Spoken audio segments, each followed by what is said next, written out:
All right, there we go. All right, welcome back, everybody. This is Two Beards and a Bible. I'm John Swano, And I'm Dave Tinney. I gotta get my microphone on. and we are picking up in Ephesians Chapter 6. It's your turn to read, John. Okay, Read the first four verses. we just got done reading about the husband and the wife and the relationship thereof, and now we're going to move on to children. So Ephesians chapter 6, verse 1 says, "Children, obey your parents in the Lord, for this is right. Honor your father and mother, which is the first commandment with promise, that it may be well with you, and you may live long on the earth. And you fathers, do not provoke your children to wrath, but bring them up in the training and admonition of the Lord." All right, stop there. All right. I guess my first commentary is on the first verse. Mm-hmm. He says, "Children, obey your parents in the Lord, for this is right." Well, one obvious thing, children have to be old enough to understand this. So, this scripture applies to children who are old enough to understand what this means. Right. Otherwise, it doesn't apply.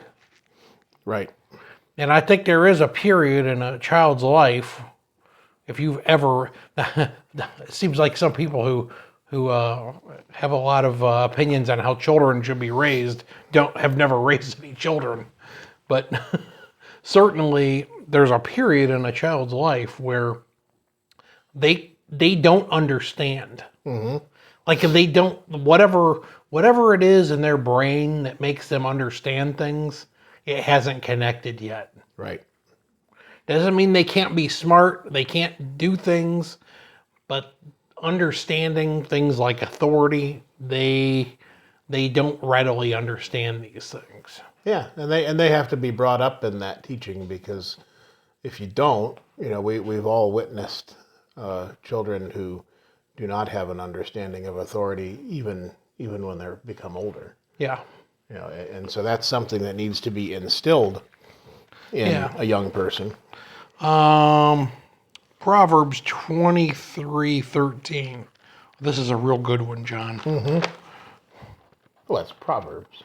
Yeah. There's definitely a lot of wisdom there. Yeah, so when you're talking about little kids, Proverbs 23:13. I love this. "Do not withhold correction from your child," right? "For if you beat him with a rod, he will not die." And I think some parents need to be told that. Listen, you ain't going to kill him. Right. In fact, like I could tell you my daughter, who I mercilessly spanked, like constantly, she asked me, like recently, she said, "Well, Dad, did you ever have to spank me?" She does not remember. She's going on 19 now, 18 years old. She doesn't remember ever getting spanked. That's funny. And it's because when I felt like she could understand, I stopped. Yeah. Now, that doesn't mean that that's what you have to do, but that's just what I felt was the way to go. Yeah. Well, certainly and I think you're right. I think there's a time here where that physical punishment is that's the connection to learning. Yeah. With a very young child, because you can't reason with them. No. When they're 2 or 3 or 4 or 5, you can't. There's no reasoning going on there. No. And so you just have to let them understand. No, this is not what you're doing. And this is what happened. Now, when it comes to the point of reason, then then I think you'd be right to back off a little bit. And for instance, my son that's sitting right on the other side of that door over there. You talk about mercilessly spanking. That was the case with him. And there came a point where I realized that, okay, he can get this. And I think that a more painful punishment is going to be to have those discussions and take things away from it. Oh yeah, And I realized that that was the way that this needed to switch, because something changed. Yeah. Something changed, and it was when the scriptures also tell us not to provoke our children to anger. Right. And Yeah. at some point, if you mercilessly beat a child into their young adulthood, you're going to provoke some anger there. Oh yeah, absolutely. And that's where the abusiveness, Yeah. when you speak of children who've been abused, and when you understand that what this is talking about in the not sparing the rod, that's not beating within an inch of life. No. That's the use of that tool for a correction. Yeah. Another proverb, which is 13:24, which we can go there. These are just, I think, two good ones that talk about discipline, especially corporal punishment. So if we look at Proverbs, what did I say, 13:24. Yeah. It says, "He who spares his rod hates his son, but he who loves him disciplines him promptly." Yeah. So what that's saying is look, I guess I'm talking to dads mostly here, but when you don't physically discipline your kids, you hate them, Yeah. and that's not good. And those are words that someone's going to say, well, don't tell me I hate my child, but that's what the scriptures. I'm not saying that. The Right. Bible says that. And it's what it means is that there's on the part of the person who refuses to discipline their child in the way that the scriptures have ordained, if you will, it means that they don't have a proper understanding of love. Yeah, they don't. Love is, again, as we said, speaking of the husband and wife relationship, love is a misunderstood thing, and it's not the mushy, gooey thing that you see in a Hallmark movie. It is doing the hard things, having the hard conversations, and sticking with, for instance, a loved one in a difficult time. When if we're blessed to get old enough, and we or our spouses need care in their or our old age, Yeah. that's hard. Absolutely. But that's one of the fruits of love, though. It is. So It is. that's something that I think the world misunderstands. Yeah. And of course, with our children, if we just let them do what they will, bad things happen. And Yeah, exactly. it's probably no secret to anybody listening to this that I taught driver training for 20 years, and in that time, having been in the car one-on-one with a lot of teenagers, I got to see all different walks of life, and children who had great parental guidance and those that had none. And the ones that had none, they were just starving for something. And even when they got in the car with me for a couple hours, I'm not trying to pat myself on the back, but it's like their life changed for a little bit. Yeah. Because they had someone that they could talk to, and in their home life they didn't. Yeah. And it's a sad thing. It's a sad thing to see that sort of thing go on. But love. The Lord loved us enough to do the hard thing. Yeah. Of sending His Son, and also to give us the Word to discipline us and to bring us into an understanding of His will. Do you have something you wanted to reference? I was going to, if I can remember where we were at here. I think it's Colossians 3, and at let's just read 20 and 21. This is after verse 19. Husbands, love your wives and do not be bitter toward them. And then, just kind of in conjunction again with where we're at now, children, obey your parents in all things, for this is well-pleasing to the Lord. And it goes on and says, fathers, do not provoke your children lest they become discouraged. Right. And so we already kind of covered that. There's some thinking on the part of a father, the discipline to the point of, I don't want to be a discouragement. I need to be helping them in a direction. I think Hebrews Chapter 12, starting in verse 3, is a good commentary on discipline. It says, "For consider him who endured such hostility from sinners against himself, lest you become weary and discouraged in your souls. You have not yet resisted to bloodshed, striving against sin, and you have forgotten the exhortation which speaks to you as sons. He says, my son, do not despise the chastening of the Lord, nor be discouraged when you are rebuked by him. For when the Lord loves, he chastens, and he scourges every son whom he receives. If you endure chastening, God deals with you as sons. For what son is there whom a father does not chasten? Mm-hmm. But if you are without chastening, of which all have become partakers, then you are illegitimate and not sons. Furthermore, we have had human fathers who corrected us, and we paid them respect. Shall we not much more readily be in subjection to the Father of spirits and live? For they indeed for a few days chastened us as it seemed best to them. But he for our profit, that we be partakers of his holiness. Now no chastening seems to be joyful for the present, but painful.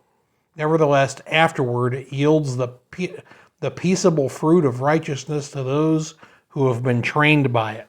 Mm-hmm. I think that's a really good... Yeah, that's perfect. When we talk about correction, that's a really good commentary to consider about that. Yeah.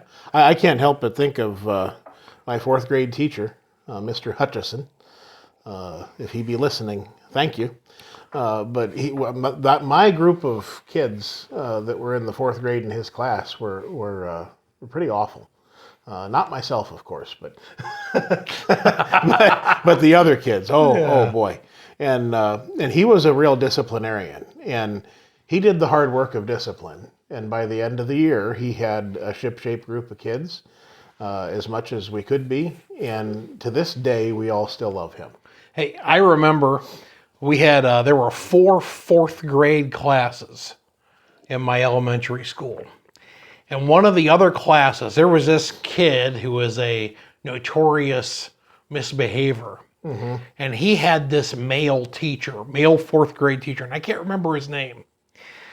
But we're sitting in class one day, and all of a sudden we hear this whack, wah, whack, wah. I mean, this kid just, you could hear the paddle hitting, and the kid screaming about 5 or 6 times. And I'm going to tell you that every fourth grade class was on their best behavior for quite some time. Right. Yeah. Mr. Hutchison also had a paddle hanging on the wall, and it was broken. He broke it on a kid in a class previous to mine. And he had taped it up and put it back together and left it there for remembrance. And then when he retired, he gave it to the kid that he broke it on. Oh my gosh, that's funny. Different times. Oh, different times. Have you ever read Farmer Boy? Mm-mm. It was one of the Little House on the Prairie books. Huh. Well, so she wrote, what was it, Laura Ingalls Wilder? She wrote this book about her husband. And there's a chapter in there, I've read it 100 times.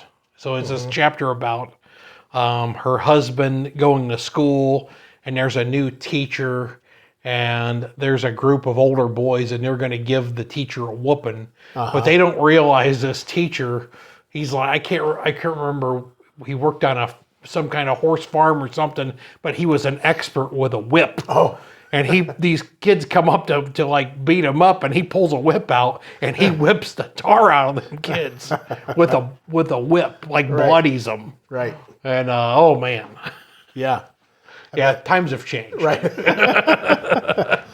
But and there's times have changed, but the needs of young people haven't. Right. And when we talk about these things, again, we're not glorifying, abuse and pain, but as the scriptures clearly point out, that none of this is fun. No, and that isn't supposed to be. And 90% of, it's a 90%, but a lot of being a Christian, involves some very difficult decisions. Yeah, and you've got to learn how to raise your kids, and some of that is hard. Mm-hmm. Is it easy spanking your kids? No. Right. Especially if that's not something you're naturally inclined towards, and I wasn't. Right. But I knew it had to be done. Right. I remember my Aunt Karen telling me, Megan was acting up in church, and she says, "Take her in the back and wear her out." Mm-hmm. And I did. And then every time she'd start acting up, I'd just say, "You want to go to the back?" Right. Nope. She'd straighten right out. There's a couple of kids at church that we used to attend. And there was a couple moms that, man, when they took their kids back there, you could hear it, behind all the closed doors and over everything else going on. You could hear whap, whap, whap, whap. Yeah. And there was one time where a kid was acting up, and so the mom was dragging him to go to the back room. And the kid was like, no, mommy, I'll be okay. I'll stop. He was pleading for his life. Couldn't help but kind of laugh. He knew what was coming. Oh my gosh. So yeah, I mean, that corporal punishment has its place. There's no doubt about it. Right. So if kids know enough to obey their parents, they ought to, right? Right. Right. So honor your father and mother, which is the first commandment with promise, right? Mm-hmm. So then verse 3, he says, the reason he did it, that it may be well with you and you may live long on the earth. I'm not sure how to take that. Well, what happens to kids that don't have direction and have not been disciplined? I think a lot of kids who don't respect their parents, they don't respect themselves. Yeah. They have an undisciplined life. And in today's world, there's drugs to fall into. There's, crime, and there's all the things that, primarily we think of in these current times. We think of the drug epidemics in the cities and so on. People that have fallen out of society because they can't. Yeah. They don't have the ability to deal with the discipline that it takes to be a part of a member of society. I never got any tattoos, and the reason was I knew it would disappoint my mom if I did that. Yeah. So even though a lot of my friends did that, I would never do it. Right. And it wasn't because of anything I thought at the time, it was because of my mom. There you go. I'm I'm not going to disrespect my mother because she would not want me to do this. Yeah. So, verse 4, he says, and you fathers do not provoke your children to wrath, but bring them up in the training and admonition of the Lord. So we talked a little about not just wantonly or wantonly beating your children, but the idea is that their fathers are expected to train their kids to be Christians. Right. It's dads, and I think this is one of the things in society we've screwed up on. Mm-hmm. People think it's mom's job to do that. It's not. Mm-hmm. It's dad's job to do that. Oh, yeah. No, I remember as a child, I was spanked as a child, and I remember my mom trying to spank me and discipline me, and I remember thinking, well, that didn't hurt at all. You know, but with Dad, it did. And, and there's there is a difference. I mean, we can see that. Moms are hardwired, rightfully so. They're hardwired, to protect and to defend their children. Yeah. And dads, we're a little bit different. I mean, we're hardwired we protect in a different way. Yeah. But when it comes to the harder things, I think we're just more wired to be able to do that. Yeah. And for whatever that is. I see that. Yeah. Yeah, I mean, it's and that's the thing is, you've got to let your, I love my kids. Yeah. But I love my wife more than I love my kids. Right. Yeah. and they need to know that. Right. Yeah, there's that, there's a hierarchy here. There's God. Yes. There's Christ. And then there's my wife. Right. And you're underneath that. Right. So just understand that. Right. So, well, let's see if we can get through. We got about 10 minutes to get through this next section. Okay. All righty. You reading the I'll read, yep. It says, bondservants, be obedient to those who are your masters according to the flesh, with fear and trembling and sincerity of heart, as to Christ. Not with eye service as men pleasers, but as bondservants of Christ, doing the will of God from the heart, with good will doing service as to the Lord and not to men, knowing that whatever good anyone does, he will receive the same from the Lord, whether he is a slave or free. And you masters do the same things to them, giving up threatening, knowing that your own master is also in heaven, and there is no partiality with him. So the first thing he's talking about bondservants, and of course in Rome, how many slaves are in Rome? A lot. A lot, yeah. So I think that's probably when this was written, that's what he's talking about. But I think today, you could just substitute employees for bondservants. Right. It'd be the same lesson for us today. Yeah, and it's there is a cultural difference, I suppose, from that time to this time, or the more recent times when we think of bondservants or slaves. I think it brings out a different connotation, in the biblical times. Oh yeah, it's there's no doubt that what happened in the years leading up to the formation of this country, and also leading up to the Civil War, there's no doubt that those things were just an abomination. Yeah, the way that men treated other men, in slavery and so on. But this is kind of speaking of a different relationship. I think you're right. It lends itself more to an employee type of. Yeah, and certainly, one thing about the gospel is not charged with changing the government or social practices in a country. Mm-hmm. That's not what the gospel is about. So you got to kind of understand that from the get-go. One thing that the gospel offers a slave? Freedom. Right. Yeah. And when you think back to, how the whole institution of earthly governments came about, you think back to what God told his people in the wilderness when they clamored for a king, for leaders. He told them, you're not going to like this. Yeah. They're going to rule over you, and they're going to do things to you that you're going to wish that you didn't put yourself in this situation. So and that came true. The other thing with ancient cultures, today, you can't pay your bills and you go bankrupt. Mm-hmm. There was no bankruptcy back then. Right. So you can't pay your bills. So, you could be thrown in prison, you can be put to death, or maybe you could become a bondservant to somebody. Work it off. And work it off. Yeah. I mean, it was an economic option. Yeah. Back then.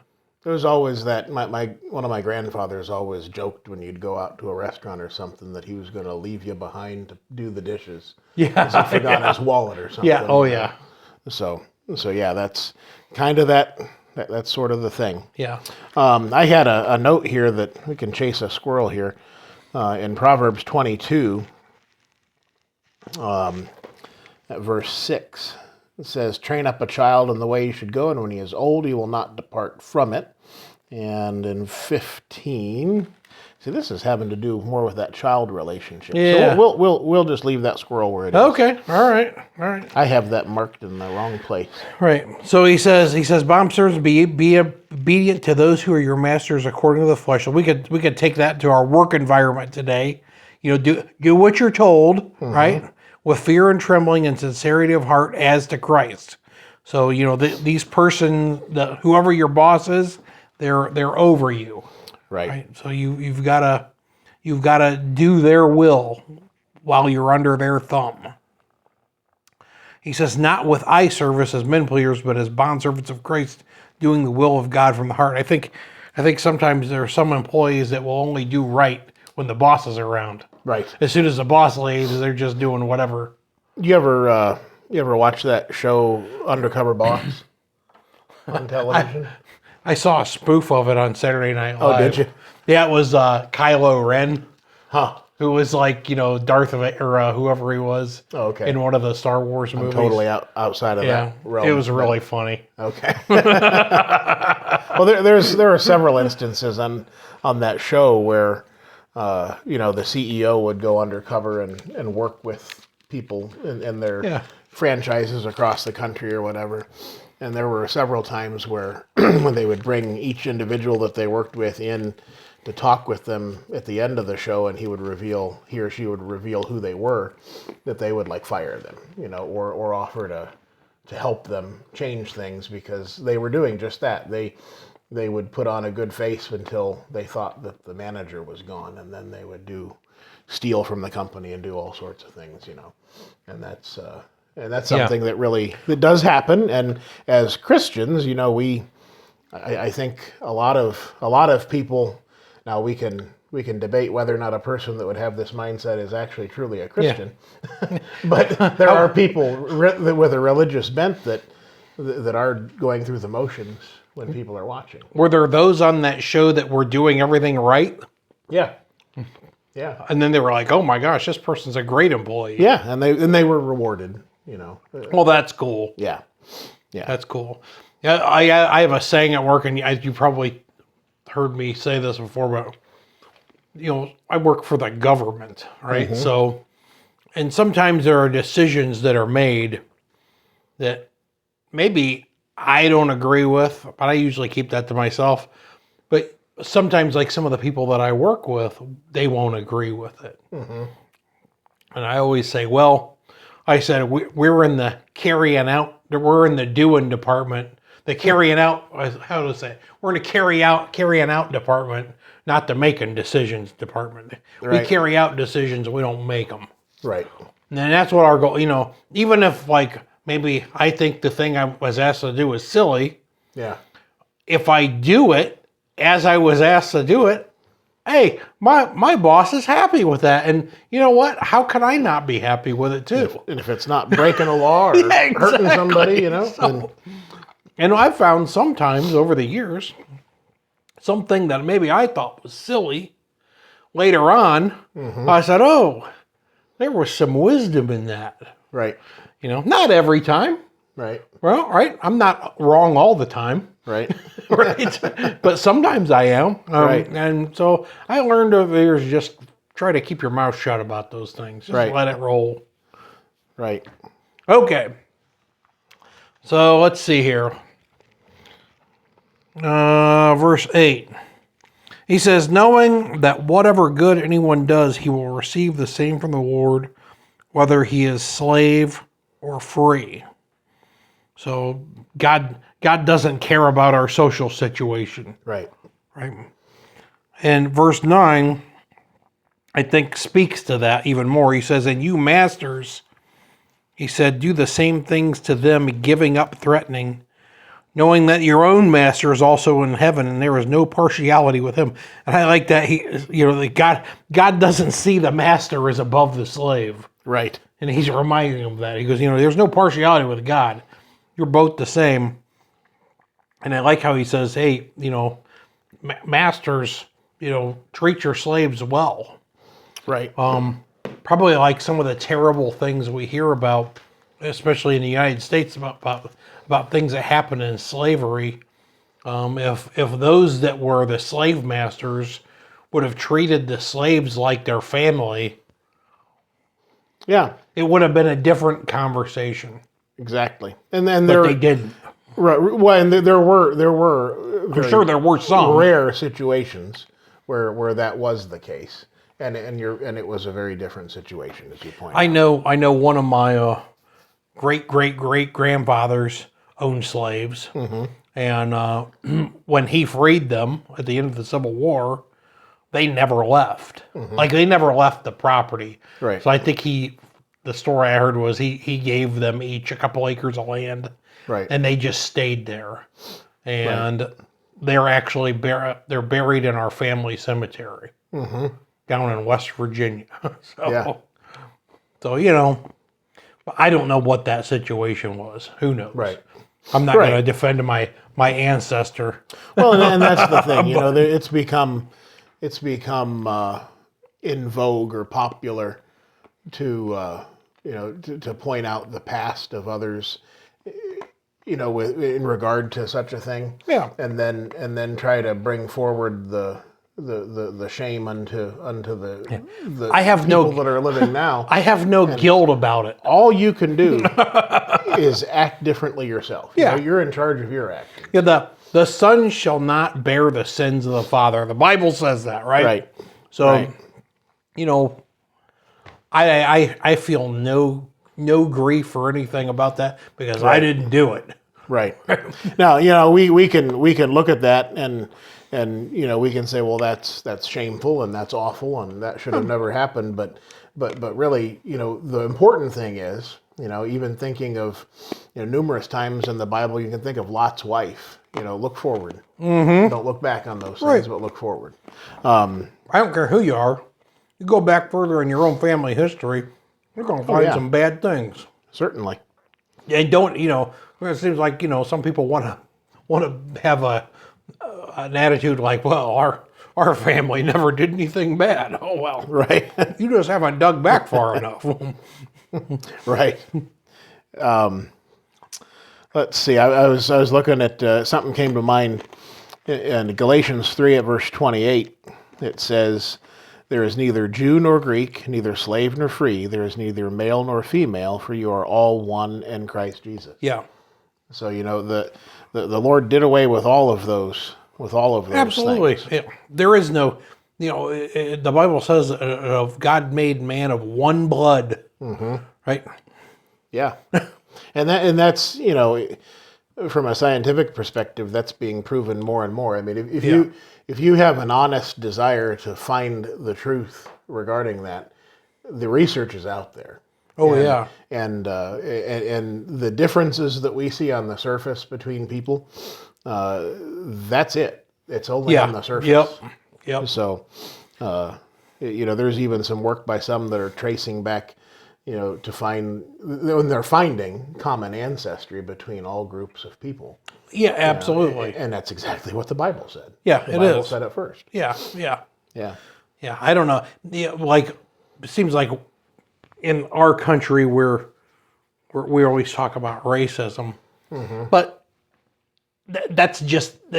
I mean, if you look at Europe, I mean, you've got a bunch of white people, and just because there was a border somewhere, one group hated the other group, Right. or tortured and killed the other group, just because they're over here, and Think of the Hatfields and the McCoys. Yeah.